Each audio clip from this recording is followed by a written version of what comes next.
ಮೊದಲನೇದಾಗೆ ಪನ್ನೀರ್ ಬುರ್ಜಿ ಮಾಡೋದಕ್ಕೆ ನಮಗೆ ಬೇಕಾಗಿರೋ ಸ್ವಲ್ಪ ಐಟಮ್ಸ್ ಅಷ್ಟೇ. ಈಸಿಯಾಗಿ ಬ್ಯಾಚುಲರ್ಸ್ ಕೂಡ ಮಾಡ್ಕೋಬೋದು, ವರ್ಕಿಂಗ್ ವುಮೆನ್ಸ್ ಕೂಡ ಬಂದು ಲೇಟ್ ಆಯಿತು ಅಂತ ಹೇಳಿದ ತಕ್ಷಣ ಪಟ್ಟಂತ ಈ ಅಡುಗೆ ಮಾಡಿಕೊಂಡು ತಿನ್ಬೋದು.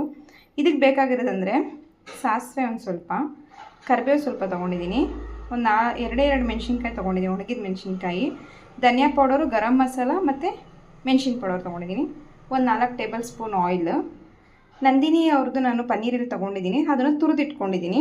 ಸೊ ಇನ್ನೇನು ಬೇಕು ಅಷ್ಟೇ, ಸ್ವಲ್ಪ ಕೊತ್ತಂಬರಿ ಸೊಪ್ಪು, ಪಟಾಪಟ. ಫ್ರೆಂಡ್ಸ್, ಎಣ್ಣೆ ಸ್ವಲ್ಪ ಕಾಯ್ತಾ ಇದೆ. ಎಣ್ಣೆ ಕಾಯ್ದಿದೆ ಅಂತ ಗೊತ್ತಾಗಿದ ತಕ್ಷಣ ನಾವು ಸ್ವಲ್ಪ ಸಾಸಿವೆ ಹಾಕ್ಕೋಬೇಕು. ಅದು ಪಟ ಪಟ ಪಟ ಅಂತ ಸಿಡಿಯುತ್ತೆ. ಅದಾದಮೇಲೆ ಸ್ವಲ್ಪ ಮೆಣಸಿನ್ಕಾಯಿ ಹಾಕ್ಕೊಳ್ಳೋಣ, ಅದು ಸಿಡಿಯುತ್ತೆ. ಸಿಡಿದ ತಕ್ಷಣ ಸ್ವಲ್ಪ ಈರುಳ್ಳಿ ಹಾಕ್ಕೊಂಡು ಬಾಡಿಸ್ಕೊಳ್ಳೋಣ. ನಾನಿಲ್ಲಿ ಏನಂದರೆ ನಾನು ಶುಂಠಿ ಬೆಳ್ಳುಳ್ಳಿ ಪೇಸ್ಟ್ ಯೂಸ್ ಮಾಡ್ತಾಯಿಲ್ಲ, ಯಾಕಂದರೆ ಸಿಂಪಲಾಗಿ ಒಂದು 5 ನಿಮಿಷದಲ್ಲಿ ರೆಡಿ ಮಾಡ್ಕೊಳ್ಳೋದಲ್ವಾ. ಸೊ ಹಾಗಾಗಿ ಯೂಸ್ ಮಾಡ್ತಿಲ್ಲ ನಾನು. ನಿಮಗೆ ಬೇಕಾದರೆ ಸ್ವಲ್ಪ ಹಾಕ್ಕೋಬೋದು, ಒಂದು 1/2 ಟೇಬಲ್ ಸ್ಪೂನ್ ಯೂಸ್ ಮಾಡ್ಬೋದು. ಬೇಡ ಅಂದರೆ ಜಸ್ಟ್ ಹಿಂಗೆ ಮಾಡ್ಕೋಬೋದು.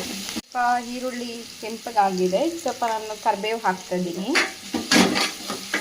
ಕರಿಬೇವು ಹಾಕಿ 1-2 ಸೆಕೆಂಡ್ಸಿಗೆ ಈ ಟೊಮೆಟೊ ಆ್ಯಡ್ ಮಾಡ್ಕೊಳ್ಳಿ. ಟೊಮೆಟೊ ಆ್ಯಡ್ ಮಾಡಿದ್ಮೇಲೆ ಸ್ವಲ್ಪ ಸಾಫ್ಟಾಗಿ ಲೈಟಾಗಿ ಅದು ಫ್ರೈ ಆಗಬೇಕು. ಈಗ ರುಚಿಗೆ ತಕ್ಕ ಸ್ವಲ್ಪ ಸಾಲ್ಟ್ ಹಾಕ್ಕೊಳ್ಳಿ.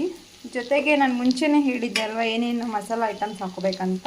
ಸೊ ಅದನ್ನೆಲ್ಲ ನಾನು ಹಾಕ್ಕೋತಿದ್ದೀನಿ. ನೋಡಿ, ಇದು ನೀಟಾಗಿ ಫ್ರೈ ಆಗಿದೆ. ಒಂದು 2 ಮಿನಿಟ್ಸಲ್ಲಿ ಮಸಾಲೆ ಸ್ಮೆಲ್ಲ ಹೋಗುತ್ತೆ. ನೋಡಿ, ಚೆನ್ನಾಗಿ ಆಗಿದೆ ಫ್ರೈ. ಈಗ ನಾವು ತುರಿದಿಟ್ಕೊಂಡಿರೋ ಪನ್ನೀರ್ನ ಇದಕ್ಕೆ ಮಿಕ್ಸ್ ಮಾಡ್ಕೊಬೇಕು.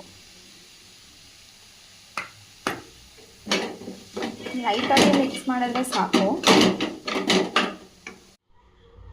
ಆಗಿದೆ. ಮೇಲೆ ಸ್ವಲ್ಪ ಕೊತ್ತಂಬರಿ ನಾನು ಹೀಗೆ ಹಾಕ್ತಿದ್ದೀನಿ. So paneer bhurji is ready. ಆವಾಗಲೇ ರೆಡಿ ಮಾಡಿ ಪನ್ನೀರ್ ಬುರ್ಜಿ ಮತ್ತು ಚಪಾತಿ ನನ್ನ ಮಗ ಇವಾಗ ಟ್ಯೂಷನ್ ಮುಗಿಸ್ಕೊಂಡು ಬಂದ, ಅವನಿಗೆ ಕೊಡ್ತಿದ್ದೀನಿ. ನೋಡೋಣ ಅವನ ರಿಯಾಕ್ಷನ್ ಹೇಗಿರುತ್ತೆ ಅಂತ. ಅದು ಟೇಸ್ಟ್ ಮಾಡಿ ಹೇಳಿ ಮಮ್ಮಿ ಮಾಡಿರೋದು ಹೇಗಿದೆ ಅಂತ.